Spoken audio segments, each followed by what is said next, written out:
Olivos y soy cirujana cardiovascular del Hospital de Niños Ricardo Gutiérrez. Hoy vamos a hablar de la corrección quirúrgica de la atresia tricuspidia. Como definición, la atresia tricuspidia es la ausencia de la válvula tricuspide, lo que impide el flujo normal de la sangre entre la aurícula derecha y el ventrículo derecho, lo que provoca un subligado de derecha a izquierda, de la aurícula derecha hacia la aurícula izquierda, como se ve acá en la flecha blanca. Y existe un ventrículo derecho que es muy hipoplásico, como se puede ver acá en la imagen.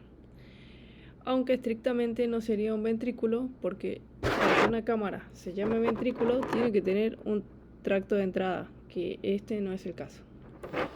La atresia tricuspídica corresponde del 1 al 3% de todas las cardiopatías congénitas y se puede clasificar en tipo 1 si las grandes arterias están normopuestas, que es el 70% del total de las atresias tricuspídeas, pertenece a la clasificación de tipo 1.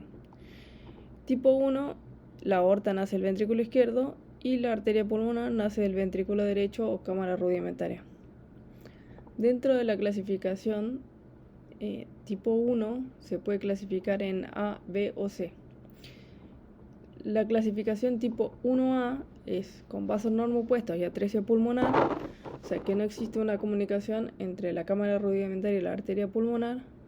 Es una patología ductus dependiente, requiere goteo de prostaglandinas apenas el bebé nace y luego requiere una anastomosis sistémico pulmonar neonatal obligatoria. En el tipo 1B existe estenosis pulmonar o una CIB mediana. Ese es el caso más común. El flujo pulmonar está limitado y en este caso depende de la saturación que tenga el paciente. Si la saturación se mantiene menor a 75%, va a necesitar probablemente una anastomosis sistémico pulmonar. Pero si mantiene una saturación sobre 75% y está el flujo balanceado, se puede esperar y llevar directamente al segundo tiempo quirúrgico, que sería la cirugía de Glenn. Y en el caso de la atresia tricuspidia 1C, no existe estenosis pulmonar y la CIB es grande, el flujo pulmonar es masivo y en general sufre de insuficiencia cardíaca.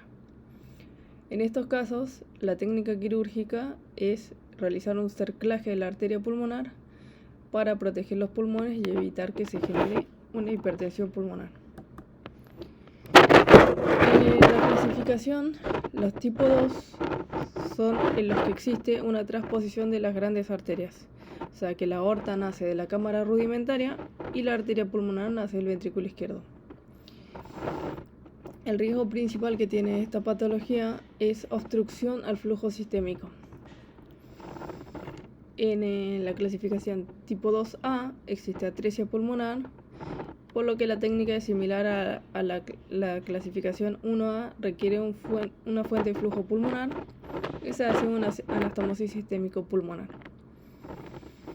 En la clasificación 2B, el foramen bulboventricular o CIB es mediana y existe una estenosis pulmonar. Acá, si el flujo está balanceado y no existe obstrucción sistémica, se puede esperar a llevar directamente a cirugía de Glenn. El problema que tienen estos pacientes es que si el foramen bulboventricular o CIB es muy chico, es por ahí que tiene que llegar la sangre hacia la aorta. Entonces se genera una obstrucción subaórtica y requiere una técnica quirúrgica especial que se llama Queidamus Stanzel, que la voy a explicar más adelante, más una anastomosis sistémico pulmonar. En la clasificación 2C, el flujo pulmonar está aumentado y también puede requerir un cerclaje de arteria pulmonar en los casos que no haya obstrucción sistémica. Si existe una obstrucción sistémica que provoque una obstrucción subaórtica, también va a requerir una cirugía de Queidamus Stanzel y una anastomosis sistémico pulmonar.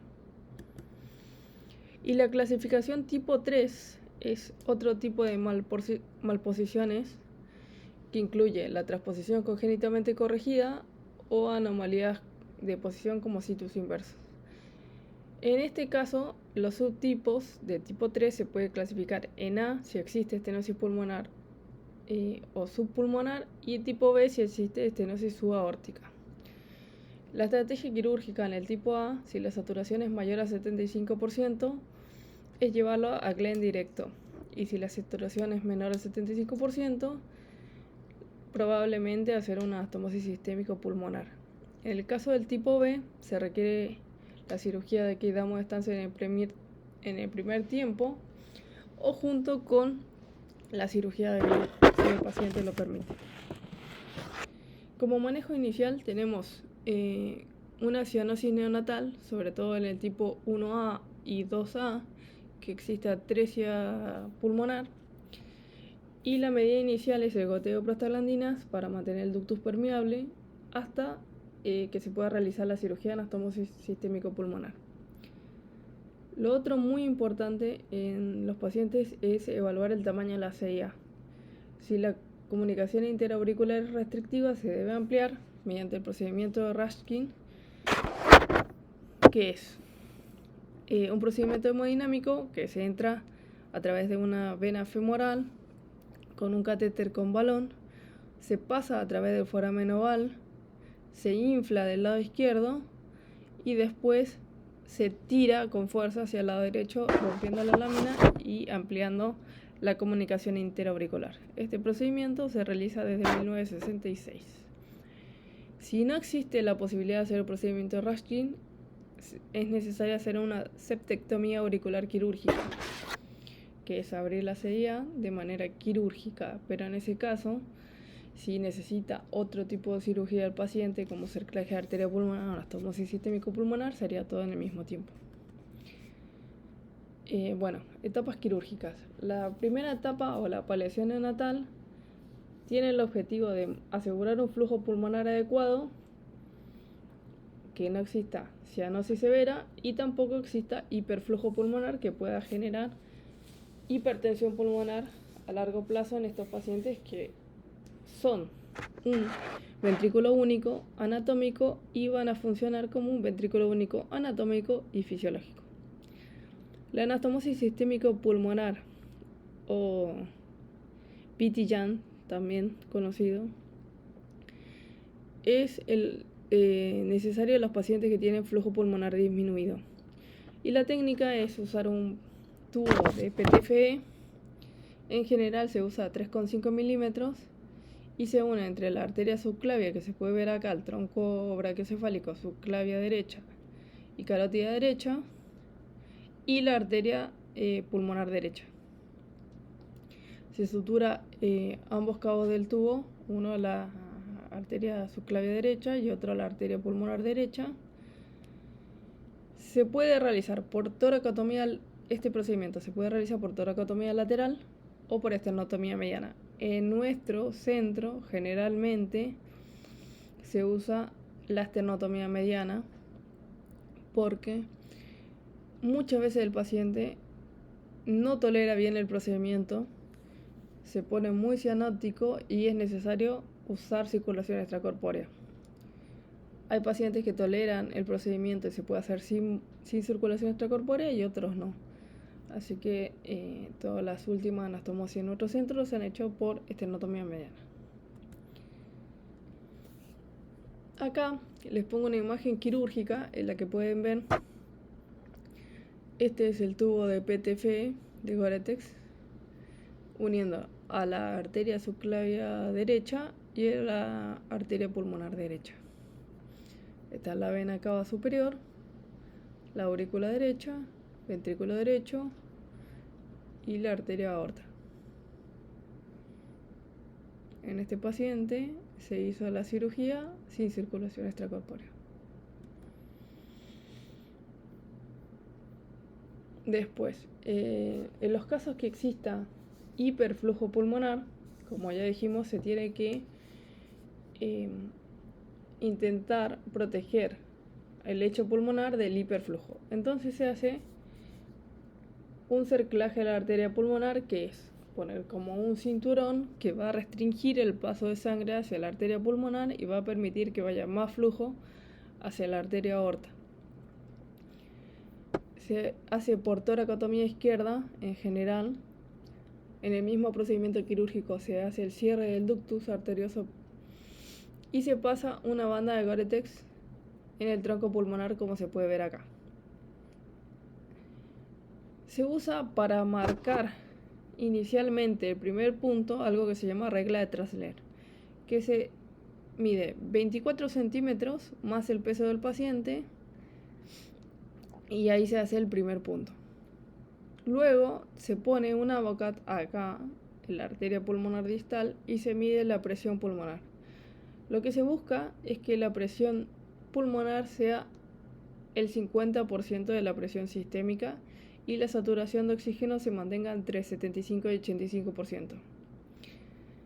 Lo que quiero que les quede claro es que la regla de Trasler se usa solo como guía, porque en realidad lo más importante son las mediciones hemodinámicas para definir hasta cuándo ajustar el cerclaje. Nosotros ajustamos el cerclaje y hasta que logramos que el 50% de la presión sistémica tenga la presión pulmonar. Luego hacemos un punto en la adventicia de la arteria pulmonar para evitar que el cerclaje migre y se vaya hacia las ramas, lo que podría generar estenosis de las ramas pulmonares.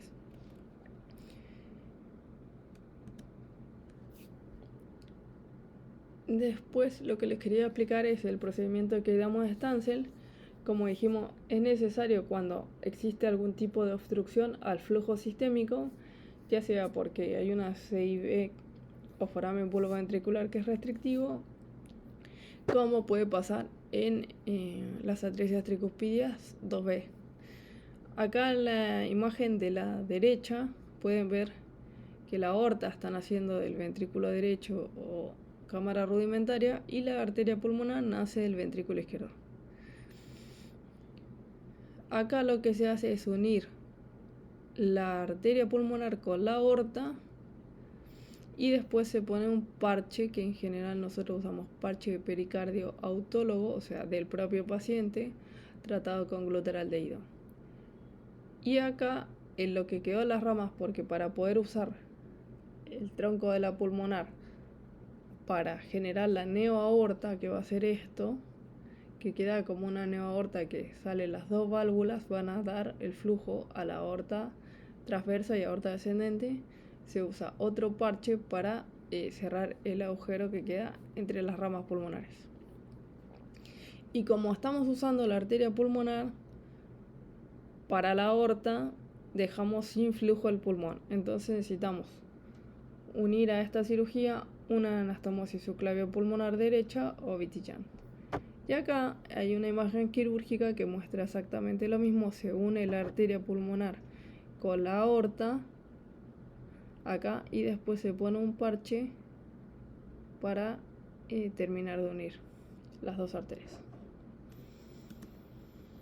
Acá lo que les quería explicar es algunos conceptos básicos de las cirugías que requieren circulación extracorpórea. Se hacen por esternotomía mediana, acá se puede ver, esternotomía mediana, y después se puede hacer diferentes tipos de canulación. Acá de rojo vemos la aorta, acá la línea punteada es donde se coloca la cánula aórtica y esta que está acá abajo es la cánula de cardioplegia. En azul tenemos las venas cavas, la vena cava superior y la vena cava inferior, que cuando se hace una circulación extracorpórea que se llama aortobicava, o sea que se usan dos cánulas venosas, se pone una acá en la cava superior y otra acá en la cava inferior. Acá en amarillo tenemos la aurícula derecha y en ciertas cirugías que no requieren usar dos cánulas venosas, podemos usar una sola cánula venosa directamente a la aurícula derecha, como se puede ver acá en la línea punteada, o poniendo una sola cánula venosa desde la orejuela derecha. En naranja tenemos acá las venas pulmonares llegando hacia la aurícula izquierda y esta línea punteada es lo que nosotros usamos como jareta de Vent, que es una cánula que se pone y aspira la aurícula izquierda durante la cirugía porque pese a que el corazón esté parado y sin sangre durante la cirugía, todas las arterias bronquiales siguen recibiendo sangre y por lo tanto ese retorno llega a la aurícula izquierda. En cirugías que el corazón está parado porque necesitamos pasar cardioplegía, es necesario poner una cánula de venteo para que no se dilaten las cavidades izquierdas. Acá también se ve la orejuela izquierda. En violeta tenemos el ventrículo derecho y en celeste el ventrículo izquierdo. Y acá a la derecha tenemos un esquema de cómo sería la canulación. Esta es la cánula aórtica, esta es la cánula de cardioplegía y el clama aórtico se pone entre estas dos, cosa que la cardioplegía vaya directamente a las arterias coronarias y no vaya a todo el flujo sistémico. Y en este caso hay una sola cánula venosa en la orejuela derecha. Como segunda etapa quirúrgica en camino común en los pacientes que son un ventrículo único, tenemos la cirugía de Glenn bidireccional. Se realiza generalmente entre los 4 y los 6 meses de vida y es el primer paso para separar las circulaciones. Lo que se hace es transeccionar la vena cava superior de la aurícula derecha, que estaría acá, la vena cava superior uniéndose a la aurícula derecha, se sutura toda la aurícula derecha y la vena cava superior se une a la arteria pulmonar derecha. Y queda así como vemos en la imagen de la derecha. Esta es la vena cava superior, la vena innominada, llegando a la vena superior derecha, la aorta y la arteria pulmonar. Esta cirugía se realiza por esternotomía mediana con bomba de circulación extracorpórea. Se utiliza una canulación aorto y bicava. Se usa una cánula en la aorta, y otra cánula en la cava superior, y puede ser la segunda cánula en la aurícula derecha o la vena cava inferior, o en algunos casos también se puede hacer con una sola cánula venosa y poniendo algún tipo de clamp en la vena cava superior. También en estos pacientes se liga la arteria pulmonar, en caso que tengan arteria pulmonar, se liga para que todo el flujo que llega hacia el pulmón llegue de forma pasiva y no aumente la presión y la resistencia de las ramas pulmonares.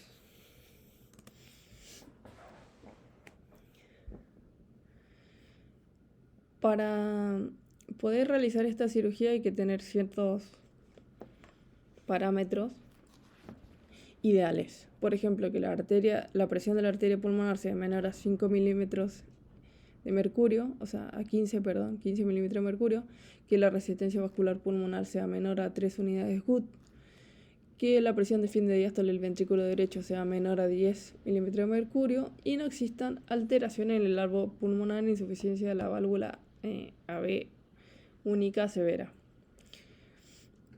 ¿Qué quiere decir esto? Que las ramas tienen que tener un tamaño adecuado, no tienen que tener lesión, no pueden ser hipoplásicas, porque todo lo que afecte al pulmón y a las ramas pulmonares va a generar una obstrucción al flujo de sangre que en el caso de Glenn y también en la siguiente etapa, que es el Fontan-Kreuzer, necesitan que todo funcione lo mejor posible porque el flujo se mueve de manera pasiva. Ya no existe el corazón para mover la sangre como en un paciente normal. La forma en la que el corazón ayuda al movimiento de sangre es cuando en la diástole baja la presión del ventrículo izquierdo, succiona la sangre de las venas pulmonares.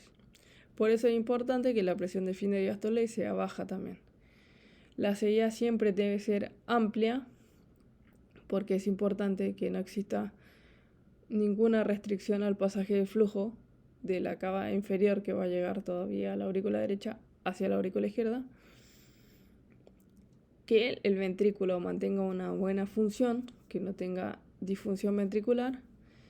Y lo que logra la cirugía de Glenn es disminuir la sobrecarga que tiene el ventrículo sistémico, porque maneja todo el flujo pulmonar y sistémico un solo ventrículo. Y llegamos a la tercera y última etapa de un paciente con ventrículo único, que es el bypass total o Fontan-Kreuzer. Acá a la derecha tenemos al doctor Guillermo Kreuzer, primer cirujano cardiovascular argentino y fundador del primer servicio de cirugía cardiovascular pediátrica en Argentina, en el Hospital Gutiérrez. Publicó en Argentina en 1972 la técnica de atrio pulmonar clásica, usando un homoinjerto para unir la orejuela derecha hacia la arteria pulmonar. Se cerraba la CIA en este momento y él dejaba un foramen oval pequeño, que fue el primer concepto de fenestra que existió en la cirugía de Fontan-Kreuzer. Esto fue en 1972 en Argentina y casi al mismo tiempo, en 1971 en Francia, el doctor Francis Fontan publicaba su técnica, que consistía en un Glenn clásico, o sea que la vena cava superior se unía a la rama pulmonar derecha y que la rama pulmonar izquierda se unía a un homoinjerto aórtico, y ese homoinjerto aórtico se unía a la aurícula derecha.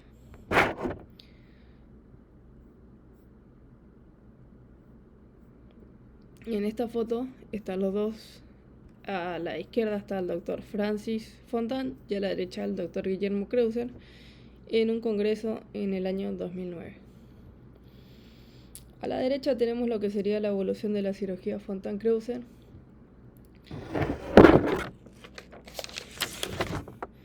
Acá la primera imagen es el atrio pulmonar clásico en su evolución, en la que se unía luego en 1978 la orejuela derecha directamente a la arteria pulmonar y se cerraba la sella. En la imagen B tenemos lo que es el lateral Tanner, que lo describió casi al mismo tiempo Marc Leval y Castañeda en 1988. Ellos lo que planteaban con esta cirugía es que al llegar las venas cavas a una cámara de mucho mayor volumen, se perdía energía cinética. Entonces, al mantener el diámetro de la vena cava con este túnel lateral, debería tener mejor hemodinamia. La verdad que esta cirugía es muy buena. Las desventajas que tiene es que se hace una sutura por dentro de la aurícula derecha y eso puede provocar arritmias. Tiene como ventaja que se puede hacer en pacientes más pequeños, porque como tiene parte lateral de la aurícula derecha, tiene potencial de crecimiento. El mayor problema que tiene la técnica es que la unión que se hace a través de lo que quedaba de la cava superior en la aurícula derecha generalmente es de menor calibre de lo que es la vena cava inferior. Y si se usa un parche para ampliar esto, tiene mayor riesgo de trombosis, pero es una técnica muy usada actualmente. Aunque, pasando a la última imagen, tenemos al tubo extracardíaco, que lo popularizó Marcelletti en 1990, aunque Purga lo había usado previamente en 1988. En este caso se usa un tubo PTFE que tiene entre 18 y 20 milímetros en general. Se intenta usar el tubo más grande que el paciente permita, porque la desventaja que tiene esta técnica es que este tubo no tiene potencial de crecimiento. Una vez que se hace la cirugía, le tiene que durar toda la vida. Se une la vena cava inferior al extremo distal del tubo y el extremo proximal se une a la pared inferior de la rama pulmonar derecha. Y en estos casos también se hace muchas veces una fenestra. Bueno, acá tenemos la técnica un poco más explicada de la tubo extracardíaco, que se une acá, como se ve, la rama pulmonar derecha, el extremo proximal del tubo y el extremo distal a la vena cava inferior. Y de donde se transecciona la vena cava inferior, se tiene que suturar la aurícula derecha, y una parte de esta sutura, cuando se realiza fenestra, se deja para suturar la aurícula derecha alrededor de la fenestra en el tubo, como vamos a mostrar acá con estas imágenes quirúrgicas. Esto es un punch, que lo que hace es, nosotros hacemos un pequeño agujerito en el tubo con un bisturí y luego metemos esto para hacer un corte cilíndrico perfecto en el tubo. Como se puede ver acá en la segunda imagen, acá está la fenestra y acá alrededor vamos a suturar la aurícula derecha. Como se puede ver acá, ya está la aurícula derecha suturada alrededor de la fenestra.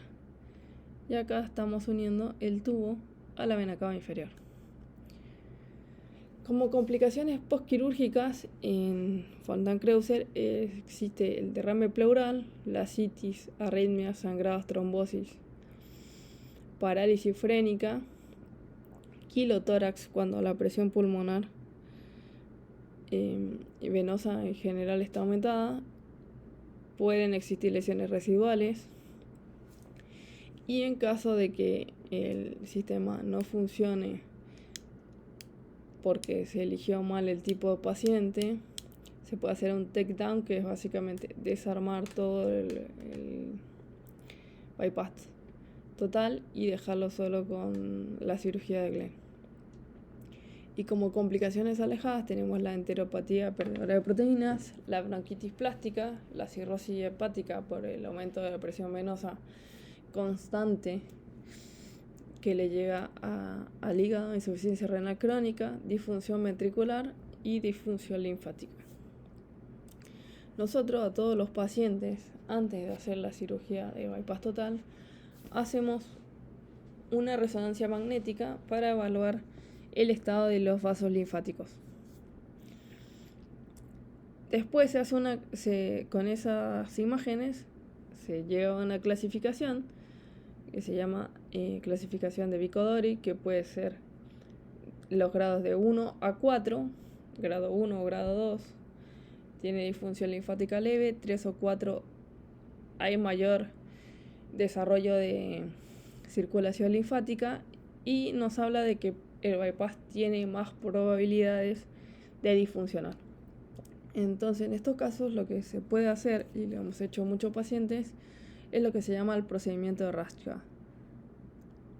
Esta vena es la vena innominada, que llegaba normalmente a la vena cava superior derecha.